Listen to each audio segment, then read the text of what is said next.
Bismillahirrahmanirrahim. Assalamualaikum warahmatullahi wabarakatuh. Alhamdulillahi rabbil alamin.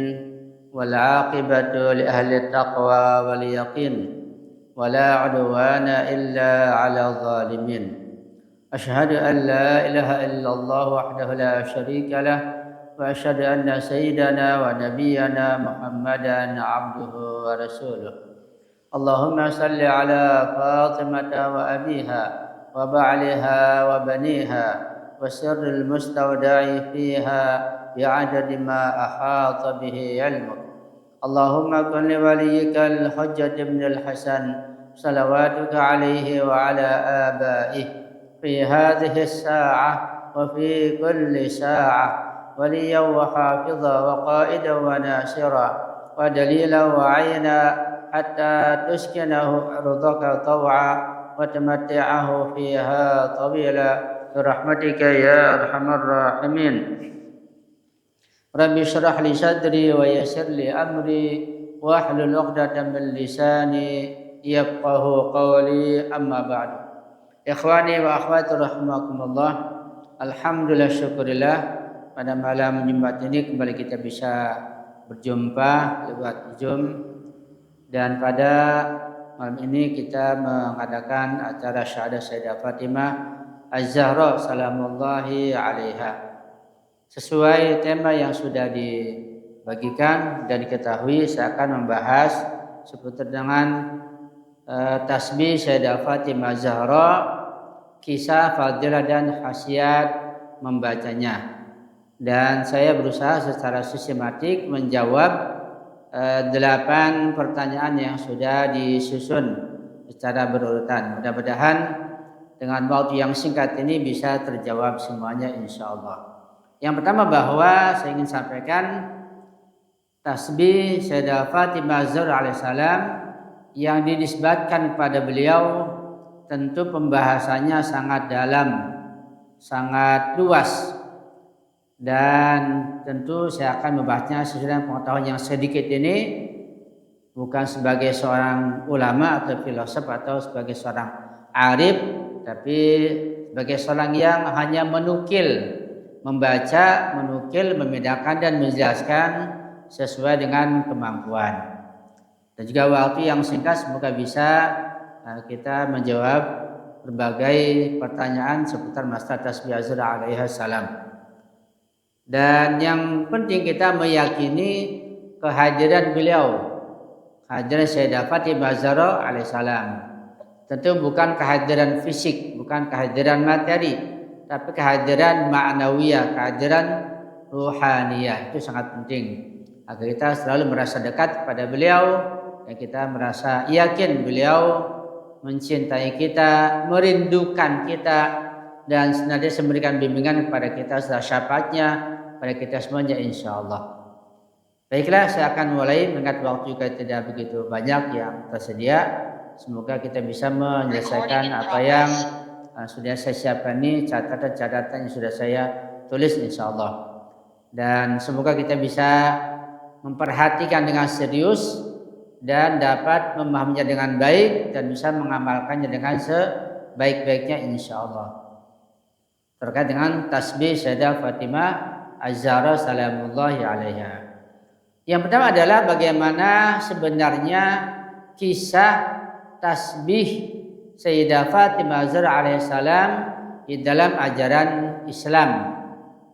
Jawabannya adalah bahwa kisah tentang tasbih ini itu bermula dari kehidupan beliau dan suami beliau Imam Ali bin Abi Thalib alaihissalam yang memang sangat sederhana dan hidup pada masa awal-awal Islam, berada di kota Madinah, mana beliau dalam keluarga itu hidup dengan penuh beban kerja rumah tangga yang cukup berat. Di dalam riwayat yang sahih baik Sunni maupun Syiah disebutkan bahwa Sayyidah Fatimah Az-Zahra alaihissalam mengalami kelelahan fisik, mengalami keletihan badan karena pekerjaan rumah tangga yang banyak, yaitu menumbuk gandum di masa itu, kemudian menggiling menjadi tepung, serta pekerjaan rumah tangga yang lainnya. Sehingga ketika itu Imam Ali suami beliau menyarankan agar beliau meminta khadam, ya, meminta khadam, minta pembantu katakanlah dari ayahandanya Rasulullah. Setelah ketika itu beliau Rasulullah dan pasukannya mendapatkan beberapa tawanan perang. Tentu ini punya kisah sendiri mengenai tawanan perang. Kenapa ada tawanan? Dan tawanan itu diapakan ketika mereka ditawan? Itu punya ada kajian tersendiri. Dan riwayat menyebutkan bahwa Sayyidah Fatimah Az-Zahra alaihissalam dengan perintah dari suaminya datang kepada ayahandanya Rasulullah, yang dikisahkan bahwa beliau tidak sampai menyampaikan hajatnya karena merasa malu. Kemudian Rasulullah datang kembali ke rumah Sayyidah Fatimah Az-Zahra setelah mengetahui kondisi beliau. Jadi Nabi datang ke rumah Sayyidah Fatimah Az-Zahra alaihissalam. Di dalam riwayat Imam Baqir dan Imam Ja'far Shadiq alaihissalam dikatakan bahwa Rasulullah Shallallahu alaihi wasallam ketika tiba di rumah Sayyidah Fatimah Az-Zahra alaihissalam, putri beliau, Rasulullah berkata, "Wahai putriku Sayyidah Fatimah Az-Zahra, maukah engkau aku ajarkan sesuatu yang lebih baik bagimu daripada seorang pembantu di dunia ini?" Kemudian beliau menjawab, "Tentu ya Rasulullah." Lalu Rasulullah mengajarkan tasbih kepada Sayyidah Fatimah Az-Zahra alaihissalam, yang kemudian dikenal dengan tasbih Fatimah Az-Zahra alaihissalam. Itu riwayat singkat atau kisah singkat tentang asal usul tasbih Az-Zahra alaihissalam. Riwayat serupa juga ada di dalam Musnad Ahmad, Musnad Imam Ahmad bin Hanbal, Musnad Hambali, di dalam Sunan Abi Dawud, dalam Sahih Muslim dan yang lainnya, di dalam kitab Ahli Sunnah wal Jamaah, dengan redaksi misalnya ada ungkapan, "Maukah aku tunjukkan kepadamu sesuatu yang lebih baik daripada pembantu?" Yaitu bacalah takbir 34 kali, tahmid 33 kali, dan tasbih 33 kali. Menurut riwayat yang paling kuat dari Ahlul Bait alaihissalam, susunan tasbihnya adalah Allahu Akbar, takbir 34 kali, kemudian Alhamdulillah 33 kali, kemudian Subhanallah 33 kali. Jumlah keseluruhan menjadi 100 kali, 100 zikir. Dalam beberapa riwayat yang lain dalam sumber Sunni, malah Subhanallahnya 33 kali, Alhamdulillah 33 kali, dan Allahu Akbar takbir yang terakhir, bukan yang awal, 34 kali. Itu menurut riwayat Ahli Sunnah. Namun riwayat Ahlul Bait tentu di sini menegaskan dalam bentuk yang pertama itu yang lebih kuat, yang lebih mu'tamad. Nah, kemudian kapan tasbih Az-Zahra ini kita baca? Dari anjuran Rasulullah. Rasulullah menegaskan bahwa bacaan tasbih Az-Zahra ini diucapkan atau dibacakan setiap selesai sholat fardu. Tasbih Az-Zahra dibaca setiap selesai sholat fardu. Kemudian ada hadis dari Ahlul Bait menunjukkan bahwa tidak ada zikir setelah sholat yang lebih agung di sisi Allah daripada tasbih Fatimah Az-Zahra. Itu ada di Al-Kafi dan di kitab yang lain tentunya. Juga sangat dianjurkan dibaca sebelum tidur, sebagaimana dalam riwayat Sunni juga ada seperti itu dalam Sahih Muslim dan dalam Musnad Ahmad. Jadi paling tidak tasbih Az-Zahra kita baca setelah setiap selesai sholat fardu dan menjelang tidur. Insya Allah kita amalkan mulai malam ini ketika membaca tasbih Az-Zahra setiap malam, dan jangan lupa insya Allah. Kedudukan tasbih Sayyidah Fatimah Az-Zahra alaihissalam di dalam riwayat dari Ahlul Bait itu memberikan kedudukan yang sangat tinggi dan luar biasa. Bahkan tasbih itu lebih berharga daripada dunia seisinya. Jadi luar biasa nilai tasbih tersebut. Imam Ja'far Shadiq alaihissalam berkata, "Demi Allah, tasbih Fatimah lebih berharga bagiku daripada uang 1000 dinar emas." Uang dinar 1000 ini luar biasa. Dan tasbih az-Jahra sebagai penutup bagi setiap kekurangan di dalam sholat. Ya, sholat kita yang penuh kurang, tidak khusyuk, sana kemari, itu bisa ditutup ditambal dengan membaca tasbih az-Jahra setelah selesai melaksanakan sholat. Dalam beberapa riwayat dikatakan bahwa Allah akan menyempurnakan kekurangan dalam sholat seseorang ketika orang itu membaca tasbih Sayyidah Fatimah az-Zahra alaihissalam. Dan bahwa zikir ini, zikir az-Zahra, tasbih az-Zahra sangat atau yang paling dicintai oleh Ahlul Bait. Imam Bakar berkata, kami mengajarkan kepada anak-anak kecil kami tasbih Fatimah sebagaimana kami mengajarkan mereka sholat. Jadi ada hubungan antara sholat dengan tasbih az-Zahra, tidak ditinggalkan. Itu kedudukan yang tinggi Sayyidah Fatimah az-Zahra alaihissalam. Kemudian di sini sedikit mengapa hikmah kenapa Rasulullah tidak memberi pembantu atau budak di masa itu. Nah, pelajaran terbesar dari sini adalah bahwa yang pertama, Rasulullah ingin mengajarkan bahwa kekuatan spiritual itu lebih penting daripada bantuan material.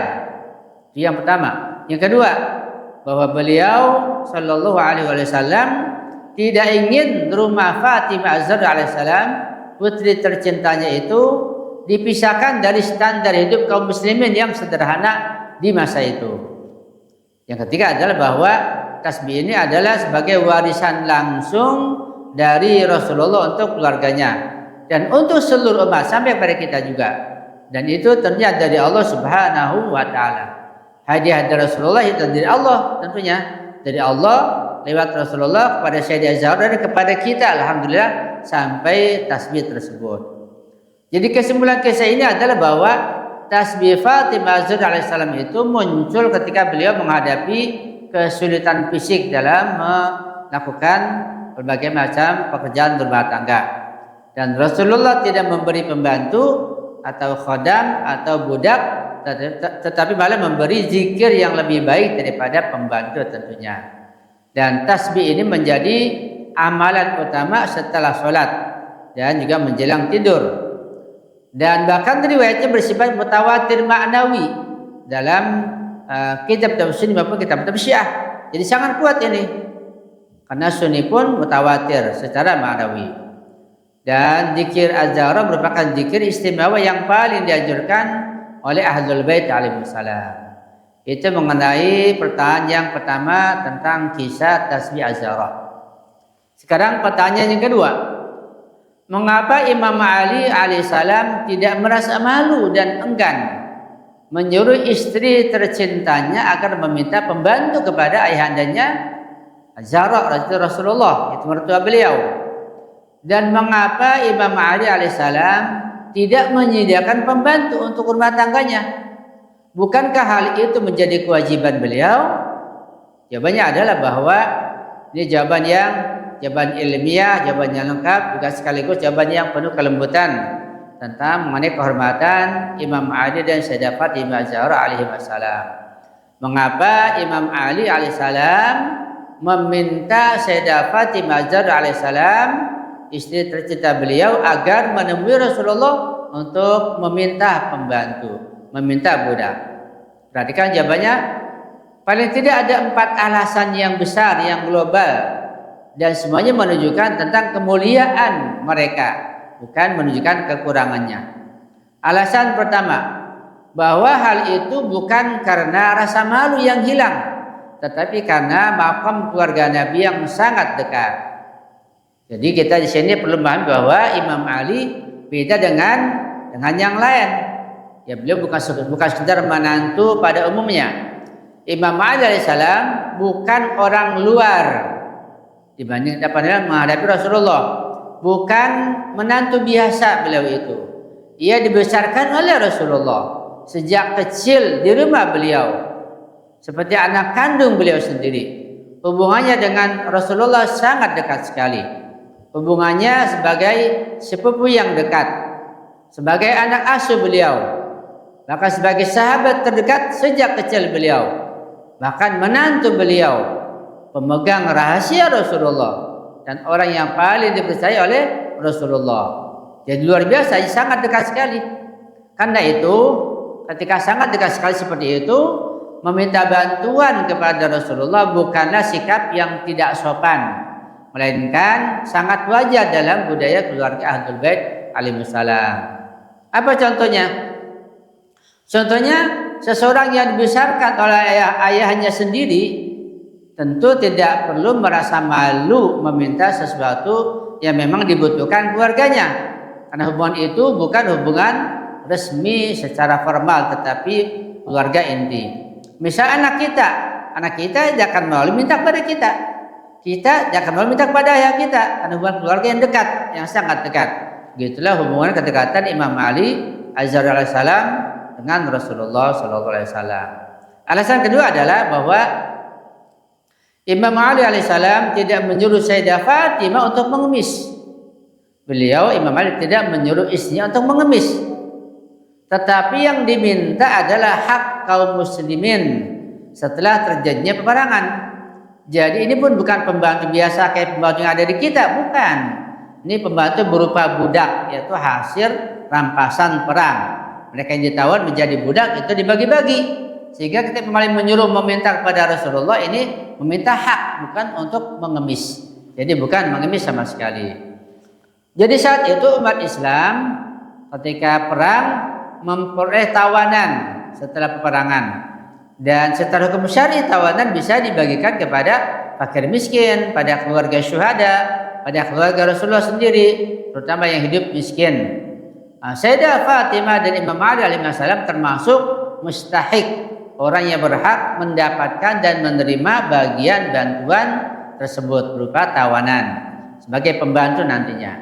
Jadi Sayyidah Fatimah az-Zahra alaihissalam bukan meminta sesuatu dari ayahnya, tetapi mengambil haknya secara syar'i. Bukan pembantu biasa kayak di kita sekarang ini, pembantu khadam, tapi itu adalah budak, tawanan perang. Itu alasan yang kedua. Alasan yang ketiga adalah bahwa Imam Ali bin Abi Thalib alaihissalam tidak mampu menyediakan pembantu karena kemiskinan yang ekstrim, yang sangat di masa itu. Bukan karena kelalaian, bukan karena malas atau ketidadoran, tapi karena memang betul-betul miskin dan tidak mampu menyediakan pembantu atau membeli budak. Pada masa itu rumah beliau sangat kecil, kita atau dalam sejarah disebutkan harta mereka juga sangat sedikit. Gandum harus ditumbuk dulu dengan tangan di masa itu. Makanya sekarang, ya dulu juga di masa saya kecil orang tua saya menumbuk padi dan sangat sulit. Dan pekerjaan rumah tangga sangat berat. Dan saya menyaksikan juga orang tua saya sangat berat sekali. Saat itu Madinah juga belum makmur seperti pada masa-masa berikutnya. Ya, kondisi masa itu sangat sulit hidup, sangat keras. Dan Imam Ali bin Abi Thalib alaihissalam adalah seorang mujahid yang terlibat dalam semua pertempuran, dalam semua peperangan, sibuk dalam tugas kenegaraan dan tidak memiliki pemasukan yang tetap tentunya. Bahkan ada riwayat bahwa kata beliau, kami tidak memiliki apapun kecuali seekor kambing yang memberikan susu bagi Hasan dan Husain. Itu hartanya. Itu ada di Rasulullah juga riwayat Syiah. Jadi Imam Ali alaihissalam tidak menyediakan pembantu karena memang tidak mampu secara ekonomi, bukan karena kewajibannya ditinggalkan, bukan. Ya. Mengapa Imam Ali menyuruh Fatimah az-Zahra alaihissalam? Bukan beliau sendiri yang datang pada Rasulullah. Ada dua alasan di sini. Yang pertama bahwa adab Sayyidah Fatimah az-Zahra itu lebih kuat di hadapan Rasulullah. Jadi Rasulullah itu lebih mencintai, bahkan sangat mencintai putri kesayangannya tersebut, dan bila Fatimah memohon, pasti Rasulullah itu mengabulkannya dan langsung menanggapinya, menyambut dengan penuh hormat dan kasih sayang, bahkan mengutamakan keperluannya. Bahkan Nabi berkata, Fatimah adalah bagian dariku. Fatimah itu bid'atun minni. Ini hadisnya mutawatir di Sunni dan di Syiah. Maka permintaan dari Sayyidah Fatimah az-Zahra alaihissalam itu lebih pantas secara adab, bukan karena Imam Ali merasa enggan atau merasa malu. Tentu sebagai Imam Ma'sum pertimbangannya tidak yang seperti yang kita gambarkan, yang kita bayangkan. Ya. Yang kedua, Imam Ali alaihissalam ingin menjaga martabat Rasulullah. Imam Ali adalah panglima, beliau mujahid, beliau sebagai laki-laki yang sangat mandiri. Nah, nanti kalau bila beliau yang datang pada Rasulullah meminta pembantu, maka ada kemungkinan tampil seolah-olah meminta untuk dirinya, dan beliau sangat menghindari kelihatan seperti meminta-minta seperti ini. Tetapi bila Sayyidah Fatimah Zahra yang datang untuk meminta keringanan pekerjaan di rumah, itu wajar dalam budaya keluarga Arab dan syariat di masa itu. Apakah menyediakan pembantu adalah kewajiban suami? Ini pertanyaan. Saya ulangi, apakah menyediakan pembantu itu merupakan kewajiban suami? Ini pertanyaan. Perhatikan jawabannya. Secara fikih, kewajiban suami itu adalah memberikan nafkah, yaitu makanan, minuman, pakaian, tempat tinggal, dan biaya kebutuhan yang mendasar, obat-obatan, make-up, pendidikan, seperti itu. Adapun menyediakan pembantu bukan kewajiban suami. Sekali lagi bahwa menyediakan pembantu bukan kewajiban suami, kecuali bila ada pengecualian. Nanti menjadi wajib, kecuali bila suami mampu secara finansial. Kalau suami mampu, punya uang banyak, bantu, digaji, maka menjadi wajib. Kemudian yang kedua, istri terbiasa memiliki pembantu sebelum menikah. Ketika masih masa perawannya, gadisnya, si istri biasa punya pembantu di rumahnya. Maka menikah dengan istri seperti ini, ya biasa punya pembantu, harus menyediakan pembantu. Wajib jadinya. Jadi, antum perhatikan istri antum sekarang ini. Ketika sebelum menikah istri antum dulu sama orang tuanya punya pembantu atau enggak? Ketika punya pembantu wajib menyediakan pembantu. Kalau nggak mampu ya minta maaf, seperti itu. Nah, Sayyidah Fatimah Zahra tidak memiliki pembantu sebelum menikah, dan Imam Ali pun tidak mampu saat itu, jadi tidak berkewajiban secara syar'i. Karena itu tidak ada kewajiban secara syar'i bagi Imam Ali alaihissalam untuk menyediakan pembantu pada kondisi tersebut. Jelas ya, insyaallah. Nah, kisah ini justru untuk menunjukkan kesempurnaan akhlak keluarga Nabi Sallallahu Alaihi Wasallam. Itu ketika mereka datang meminta pembantu, Rasulullah justru memberi tasbih Sayyidah Fatimah Zahra alaihissalam, yaitu zikir yang lebih baik daripada dunia dan seisinya. Dan kemudian Sayyidah Fatimah Zahra ya kembali dengan wajah yang berseri, merasa mendapat sesuatu yang lebih mulia daripada bantuan duniawi. Jadi kisah ini memperlihatkan tentang ketawaduan keluarga Nabi, tentang kesabaran mereka dalam hidup yang keras, tentang kesucian hati mereka, tentang kedekatan spiritual yang sangat tinggi yang mereka miliki. Bahwa mereka lebih memilih zikir daripada kenyamanan materi. Jadi jawaban yang kedua ini adalah bahwa Imam Ali itu tidak merasa malu karena beliau bagian inti dari keluarga Rasulullah, dan yang diminta bukanlah pemberian pribadi tapi hak syar'i dari ghanimah, rampasan perang berupa budak. Imam Ali tidak mampu menyediakan pembantu karena kondisi ekonomi yang sangat sulit sehingga tidak wajib menyediakan pembantu, dan ia meminta istrinya Zahra alaihissalam karena adab dan hubungan istimewa Sayyidah Fatimah dengan ayahandanya sedemikian dekatnya. Jadi pembantu bukan kewajiban suami dalam fikih kecuali bila ia mampu dan istri terbiasa punya pembantu sebelum menikah. Kisah ini justru menunjukkan kesucian dan ketawaduan dan keteladanan keluarga suci Nabi Muhammad Sallallahu Alaihi Wasallam. Itu jawaban yang nomor 2. Jelas ya, insyaallah. Kemudian soal yang nomor 3. Putri beliau itu meminta pembantu karena beratnya pekerjaan dapur, pekerjaan rumah tangga. Tetapi mengapa ayahandanya itu Rasulullah tidak memberikannya? Justru malah diberi hadiah ma'nawi yang berupa zikir, tasbih Zahra. Apa sebenarnya nilai zikir ini? Apakah zikir ini dapat mengurangi beban dan kelelahan Zahra alaihissalam? Jawabannya adalah bahwa ini satu pertanyaan yang sangat dalam dan indah. Mengapa Sayyidah Fatimah meminta pembantu karena kelelahan fisik, tetapi Rasulullah tidak memberikannya, malah memberinya berupa zikir. Apakah zikir bisa menggantikan tenaga beliau? Apa nilai spiritualnya? Nah, jawaban para ulama Ahlul Bait dan para arifin adalah sangat halus ya. Kita baca pelan-pelan. Yang pertama adalah bahwa Rasulullah itu tidak memberikannya bukan karena tidak sayang, bukan karena tidak cinta pada putrinya, tetapi karena justru cintanya yang paling tinggi. Hadiahnya sangat tinggi dari Allah malah. Bukan karena saya, malah sebaliknya. Hadiah paling tinggi dari Allah langsung. Rasulullah sangat mencintai Sayyidah Fatimah putri tercinta beliau. Bahkan lebih dari cinta seorang ayah kepada anaknya. Namun cinta sejati itu tidak selalu memberikan kemudahan secara fisik. Tidak memberikan materi selalu. Kadang ia memberikan sesuatu yang lebih tinggi nilainya. Kita banyak tidak paham. Rasulullah Shallallahu Alaihi Wasallam ingin mengangkat makom dan kedudukan Sayyidah Fatimah ke derajat ketahanan batin, ke derajat kekuatan ruh, ke derajat akhlak yang sangat tinggi, ke derajat kemandirian dan kedekatan pada Allah Subhanahu Wa Taala.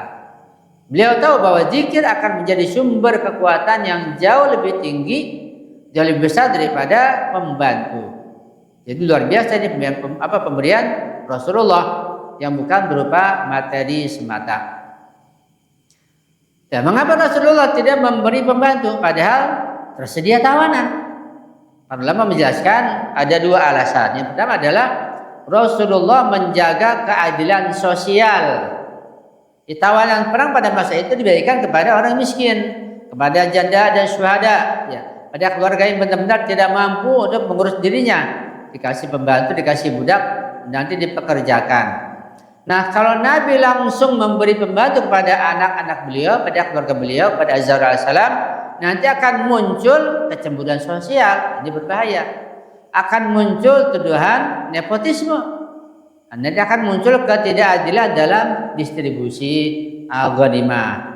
Padahal Fatimah Zahra dan Imam Ali alaihissalam itu masih muda di saat itu. Mereka sehat, tidak lumpuh, dan masih mampu bekerja meskipun sangat berat. Dan Rasul menempatkan dirinya sebagai pemimpin umat, bukan sebagai seorang ayah yang sektoral, bukan.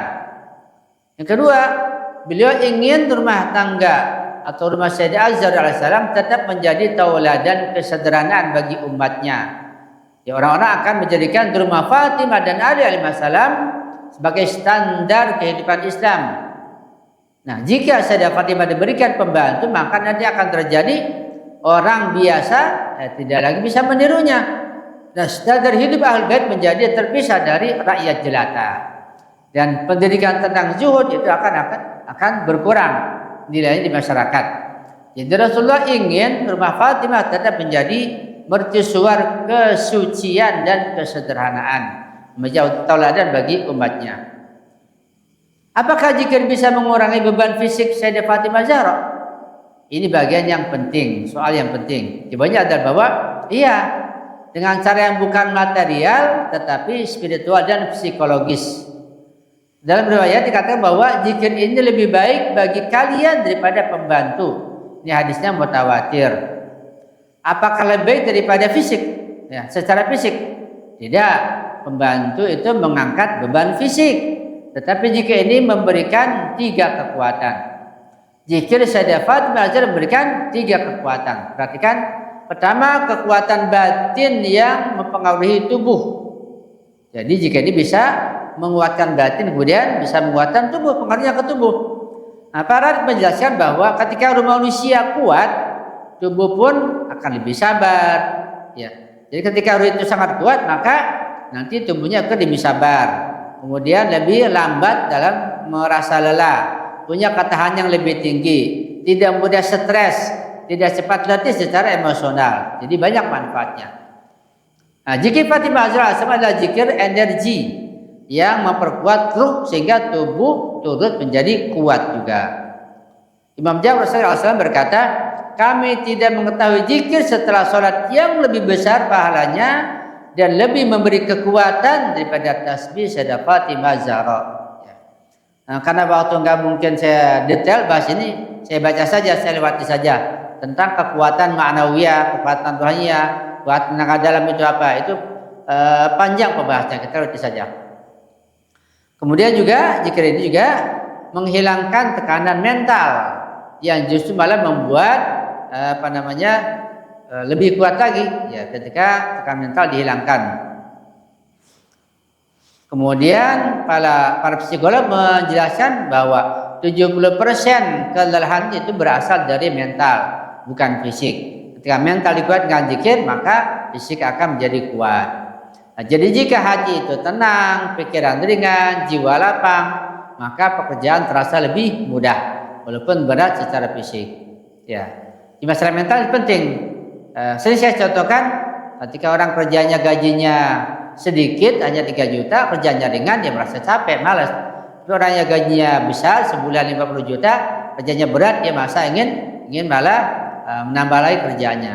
Ya. Tasbih Fatimah Azhar ini mengandung zikir-zikir yang misal 34 kali Allahu Akbar, ini mengandung energi, mengandung keberanian, menghasilkan keberanian, kekuatan.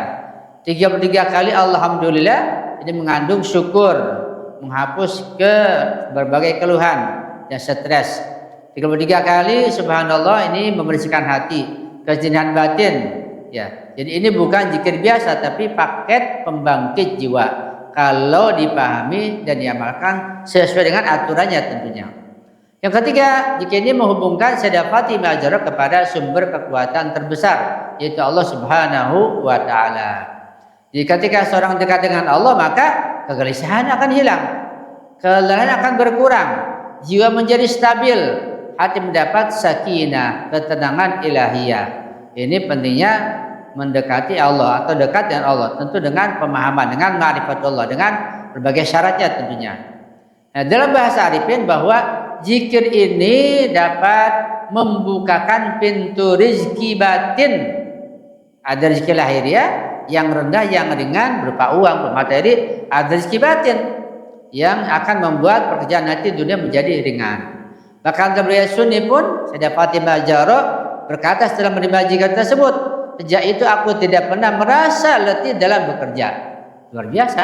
Jadi tambah kuat dalam kitab Musnad Ahmad bin Hanbal. Yang kelima adalah spiritual yang lebih besar. Rasulullah memberi Sayyidah Fatimah sesuatu yang sifatnya abadi. Pembantu kan sementara. Pembantu hanya membantu selama ia hidup. Tetapi zikir ini membantu selama hidup. Memberikan pahala sampai setelah kematian. Dapat menyelamatkannya di akhirat. Menjadi warisan yang disunatkan umat. Ya berabad-abad sampai 15 abad lamanya sampai kepada kita. Menjadi identitas Ahlul Bait. Dan mencapai arus menurut suatu riwayat.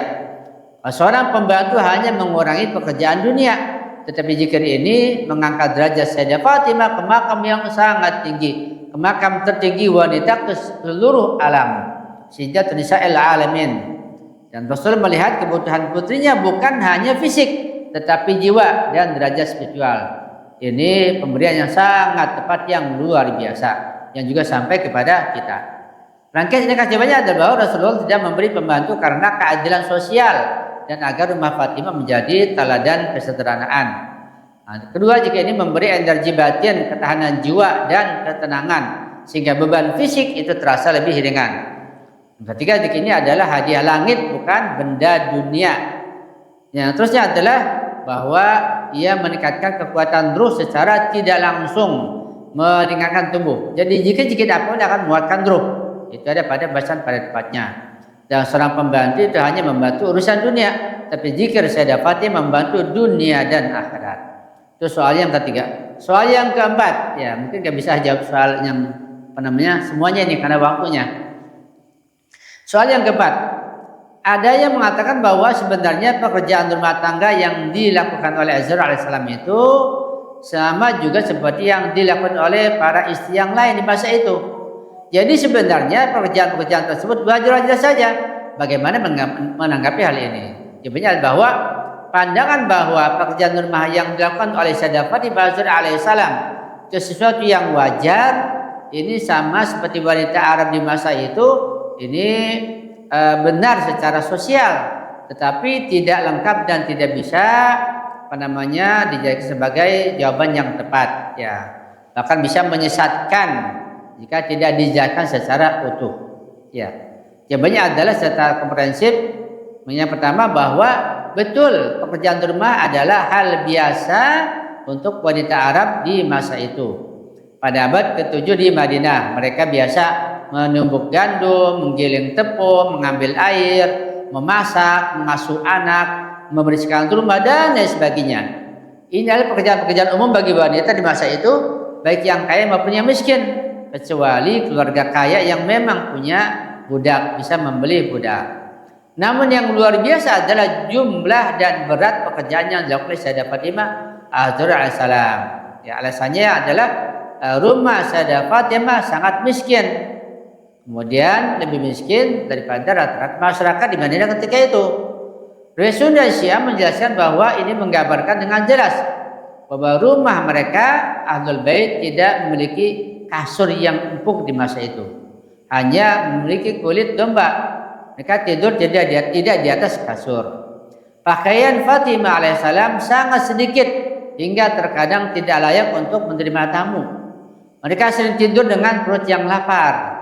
Semua pekerjaan rumah dilakukan oleh Fatimah seorang diri tanpa pembantu.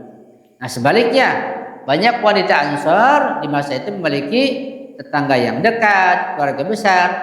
Ini perlu kita ketahui bahwa Sayyidah Az-Zahra dan Rasulullah yang lainnya adalah orang muhajir, bukan orang Ansor, bukan orang asli Madinah. Muhajir beda dengan orangnya Madinah. Nah, sedangkan orang-orang yang di Madinah, orang Ansor itu memiliki tetangga dekat, keluarganya besar, ekonomi yang agraris yang memungkinkan untuk gotong royong, bantuan dari beberapa budak juga mereka yang mampu bisa diperoleh. Seperti itu, ya. Itu jawabannya. Ya, jadi beban beliau sangat berat dalam rumah tangga di Madinah ketika itu. Memiliki riwayat menyebutkan bahwa pekerjaan itu benar-benar membuat Sayyidah Fatimah Az-Zahra kelelahan fisiknya. Riwayat dari Muslim, dari Ahmad, dari Al-Kafi menyebutkan bahwa tangan Az-Zahra alaihissalam melepuh terkelupas karena menumbuk gandum. Punggungnya sakit karena membawa air. Dadanya terluka oleh tali kulit saat memikul air. Nah, para wanita Madinah tidak selalu mengalami tingkat kerja seberat itu. Ya, jadi mengatakan pekerjaan wajar berarti mengabaikan luka fisik nyata yang beliau alami, kelelahan yang serius pada beliau, kondisi rumah yang sangat sederhana. Artinya Sayyidah Fatimah bekerja lebih keras dari rata-rata wanita pada masa itu, tidak sama dengan wanita yang lain di masa itu. Dan yang membuatnya luar biasa itu bukan jenis pekerjaannya, tetapi kualitas pengorbanan yang menyertainya. Para ulama Ahlul Bait menjelaskan bahwa pekerjaan Az-Zahra alaihissalam itu adalah ibadah, dilakukan tanpa keluhan. Beliau tidak pernah mengeluh, walaupun sangat keras, sangat berat pekerjaannya. Wanita yang tabah yang kuat tidak pernah mengeluh pada suaminya. Dilakukan dengan hati yang penuh sabar dan ridha. Nah, beliau teladan. Dilakukan sambil merawat dua pemimpin pemuda surga, Al-Hasan dan Al-Husain, Sayyidi Syabab Ahlil Jannah. Dilakukan dalam rumah tempat wahyu turun. Dilakukan dalam keadaan miskin tapi hatinya kaya. Ini sebabnya Nabi menangis ketika melihat Sayyidah Az-Zahra alaihissalam ketika cerita beliau bekerja berat. Ya, Rasul Indonesia pun menyebutkan seperti hal itu. Rasulullah tidak marah ketika Az-Zahra meminta pembantu. Ini tanda bahwa pekerjaan itu memang berat. Nah, jika benar pekerjaan itu sama dengan wanita yang lain, maka mengapa Az-Zahra meminta pembantu? Mengapa Imam Ali menyarankan beliau meminta pembantu? Mengapa Rasulullah tidak menegur permintaan itu? Mengapa Rasulullah memberi zikir khusus sebagai pengganti pembantu? Nah, para imam menyebut zikir ini sebagai penyempurna energi. Ini bukti bahwa bebannya memang benar-benar berat. Pekerjaan Az-Zahra sangat berat, bukan sekadar rutinitas rumah tangga biasa seperti para wanita yang lainnya. Biasa insyaallah. Nah, kisah ini menunjukkan tauladan kesabaran dan kesucian yang luar biasa, bukan sekadar menyatakan pekerjaan Fatimah biasa atau tidak biasa. Kisah ini mengajarkan pada kita jika pekerjaan berat, jangan mengeluh. Ya. Mengajar pada kita jika meminta bantuan lakukan dengan penuh adab dan sopan santun. Jika bantuan materi tidak ada, ambillah bantuan spiritual. Jika hidup sederhana, tetaplah dalam kebahagiaan, hati yang lapang. Jika merasa lelah, dekatkan diri kepada Allah Subhanahu wa taala. Wanita mulia tetap bekerja. tetapi dengan ruhani yang kuat. Ya. Jadi bukan soal normal atau tidak normal, tetapi tentang bagaimana seorang wanita yang paling suci dalam Islam ini menjalani pekerjaannya yang berat dengan penuh cahaya, penuh kesabaran, penuh dengan zikir kepada Allah Subhanahu wa taala. Itu jawabannya secara singkat. Yang kelima, ya, kita lanjut saja. Mengapa Sayyidah Fatimah Az-Zahra melakukan berbagai pekerjaan rumah tangganya? Itu menggiling gandum, memasak makanan, mengasuh anak dan seterusnya. Bukan itu semua kewajiban suami beliau? Dan bukankah terutama dalam fikih Syiah Imamiyah istri tidak diwajibkan melakukan pekerjaan itu semua sama sekali? Ini pertanyaan yang sangat penting ya untuk dipahami oleh rumah tangga kita semuanya dalam fikih Syiah terutamanya fikih Imamiyah. Kenapa? Karena ini menyentuh masalah isu apa saja kewajiban suami sebenarnya. Apa status pekerjaan rumah bagi istri? Mengapa Sayyidah Az-Zahra alaihissalam melakukan pekerjaan yang secara fikih tidak wajib?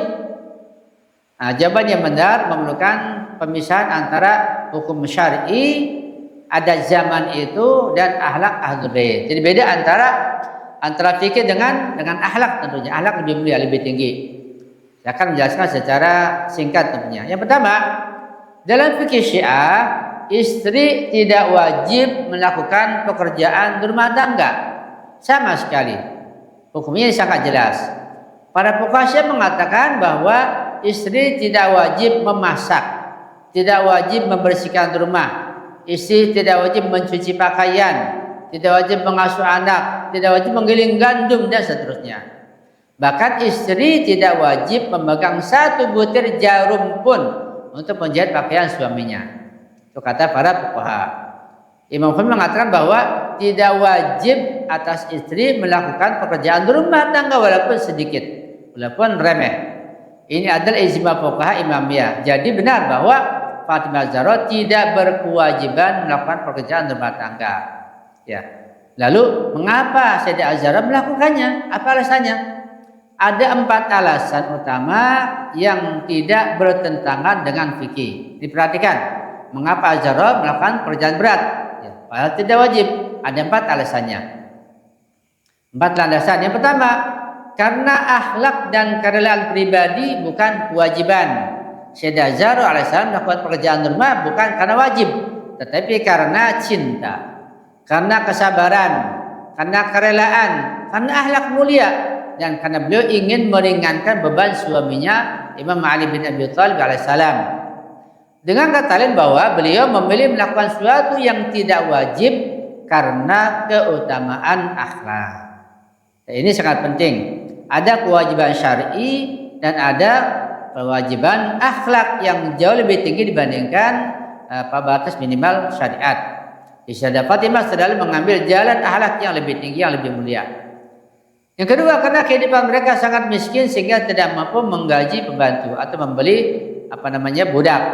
Menurut riwayat, mereka hanya memiliki kulit domba sebagai kasur. Makan mereka sangat sedikit, pendapatan Imam Malik sangat terbatas. Jadi mereka penuh jihad dan perjuangan. Ya. Hidup mereka sangat miskin sehingga tidak mampu memberikan pembantu. Kemudian juga karena pembagian tugas telah disepakati antara Fatimah dan Imam Ali. Jadi ada pembagian tugas antara suami istri. Ketika sepakat, ya nggak perlu pembantu. Ketika sepakat, ya silakan masak, silakan nyuci. Ada kesepakatan. Karena itu sebelum menikah sebaiknya suami istri ada kesepakatan yang perlu dicatat sehingga nanti ketika rumah tangga tidak terjadi bentrokan. Ya, perlu ada catatan, perlu ada kesepakatan bersama. Ada termasuk mengatakan bahwa ketika mereka baru menikah, Rasulullah membagi tugas. Fatimah mengurus pekerjaan dalam rumah, Ali mengurus pekerjaan luar rumah. Ya, ada pembagian tugas dari Nabi. Ketika Sayyidah Az-Zahra menerima pekerjaan rumah tangga maka dilakukan. Gitu. Imam Ali menerima maka lakukan pekerjaan di luar rumah. Ya, ini ada di Sunni maupun di riwayat Syiah. Jadi ini bukan kewajiban syar'i, tetapi kesepakatan rumah tangga yang mereka terima dengan ridha. Jadi dalam rumah tangga ada pekerjaan yang disepakati antara suami istri yang harus dikerjakan berdasarkan kesepakatan tersebut. Karena itu Imam Ali tidak pernah memerintahkan dengan keras. Sayyidah Fatimah juga tidak pernah menganggap itu kewajiban syar'inya, tetapi keduanya melakukannya demi akhlak dan kerjasama yang baik dalam rumah tangga antara suami dan istri. Ya. Kemudian yang keempat adalah karena Sayyidah Fatimah adalah tauladan kesederhanaan, bukan teladan atas dasar kewajiban. Ahlul Bait adalah teladan kesabaran, teladan dalam kerja keras, teladan pelayanan, teladan dalam kerendahan hati, bukan teladan kekerasan menuntut hak, meskipun hak itu adalah benar. Ya. Dalam rumah Sayyidah Fatimah itu memiliki mereka lebih memilih jalur akhlak, bukan jalur tuntutan hak-hak istri, bukan jalur fikih minimalis. Ya. Ini tidak berarti fikih itu berubah, bukan. Ya. Fikih itu tetap, istri tidak wajib bekerja di rumah tetap, tetapi Ahlul Bait menunjukkan bahwa akhlak yang tinggi dapat membuat seseorang melakukan hal yang tidak wajib demi cinta. Yang ketiga, apakah ini berarti setiap istri harus meniru Sayyidah Fatimah? Nah, ini pertanyaannya. Apakah dengan seperti ini semua istri wajib meniru Sayyidah Zahra, nggak boleh minta pembantu, harus bekerja keras? Menurut fikihnya tidak demikian. Nah, kalau ulama dengan tegas mengatakan tidak seperti itu. Ya, tidak setiap istri harus meniru Zahra apa adanya, tidak. Karena Sayyidah Fatimah adalah ma'sumah dan puncak akhlak yang banyak orang yang tidak mampu. Banyak wanita tidak mampu. Tidak semua wanita mampu menanggung beban yang berat itu. Suami tetap wajib menyediakan makanan, pakaian, tempat tinggal, nafkah, sampai make upnya semuanya. Dan masalah pembantu, jika kewajiban istri sebelumnya lebih tinggi, punya pembantu menjadi wajib ketika suami mampu. Kemudian menuntut istri bekerja di rumah itu tidak disyariatkan. Menuntut istri bekerja di rumah tidak disyariatkan fikihnya. Apa yang dilakukan Sayyidah Zahra adalah jalan keutamaan, bukan kewajiban. Jadi istri yang mulia, istri yang tinggi derajatnya, istri yang akhlak mulia, yang berjalan di rumah tanpa disuruh, tanpa diminta. Ya, itu jawaban yang nomor 5. Nomor 6, 7, 8 ada 3 pertanyaan belum terjawab. Ya, nah, kita tunda sampai mungkin pertemuan yang akan datang, insya Allah, karena waktu sudah lewat. Sampai di sini ya, mungkin ada yang punya pertanyaan. Mudah-mudahan jawabannya yang singkat dan dapat kita pahami dengan baik dan kita bisa melakukannya. Sekali lagi kita baca tasbih Az-Zahra setiap selesai sholat fardu dan menjelang tidur dengan pemahaman yang mendalam, pemahaman yang betul, irfani, falsafi dan akhlaki, insyaallah. Sekian dari saya, mohon maaf kalau ada kekurangan, kejangan, kesalahan. Silakan dibuka sesi tanya jawab. Afwan Ustadz, kalau Ustadz barangkali dilanjutkan sedikit lagi yang 3 pertanyaan Ustadz, karena pentingnya pembahasan ini kami rasa. Kalau gitu. Ustadz dilanjutkan sedikit lagi. Oh baiklah, ya siap. Kita maraton ya, perhatikan baik ya secara serius. Yang keenam, bahwa seluruh kaum muslimin itu mengenal zikir dan bacaan tasbih Az-Zahra ini, semua kaum muslimin. Tetapi mengapa sebagian dari kaum muslimin hanya membacanya saja, tidak pernah menyampaikan kisahnya yang sebenarnya? Ini jawaban yang lunak ya. Nanti jawaban kerasnya terakhir saja. Jawaban di sini saya sampaikan. Mengapa kaum muslimin mengenal tasbih ini, tetapi banyak yang hanya membacanya tanpa menyampaikan kisahnya secara historis? Ada beberapa sebab secara ilmiah, historis dan sosio-psikologis. Mengapa tasbih ini dikenal sangat luas, tetapi kisah lengkapnya sering tidak disampaikan. Padahal sumber-sumber Ahlus Sunnah dan Syiah sama-sama meriwayatkannya, bahkan mutawatir. Yang pertama, alasannya adalah karena tasbih ini masyhur dan terkenal sebagai zikir setelah sholat, tidak masyhur sebagai zikir pengganti pembantu, bukan. Nah, mayoritas ulama fikih khususnya dalam mazhab Sunni menyebutkan bahwa tasbih ini dalam bab zikir setelah sholat, bukan dalam bab adab, akhlak atau biografi Ahlul Bait. Akibatnya masyarakat mengenal fungsi fikihnya, bukan konteks historisnya. Dalam Sunni seperti itu. Kisah seharusnya tidak menjadi bagian dari pelajaran rutin di mimbar-mimbar atau dalam pengajian. Ya. Ini fenomena umum dalam tradisi fikih Sunni. Amal sering populer sementara kisah sebab munculnya itu tidak ikut populer. Itu yang pertama. Yang kedua, karena banyak guru, banyak mubalik, ulama hanya mengajarkan yang praktis, Para guru, para ulama, para ustadz di ahli sunnah terutama ya biasanya fokus menyampaikan bacaannya saja, cara mengamalkannya, keutamaannya, tetapi tidak selalu menyampaikan asbab atau sebab riwayat, sejarah dan sebab turunnya. Sebabnya karena keterbatasan waktu mengajar mereka, prioritas pada hal-hal yang praktis saja. Sebagian guru itu, sebagian ustadz kurang mendalami riwayat terkait ahlul bait. Ini jawaban yang halus masih. Akibatnya tasbih ini diajarkan sebagai zikir ya 34, 33, 33 tanpa cerita asal usulnya. Yang ketiga alasan adalah karena konteks kisahnya sangat ahlul bait sentris ya.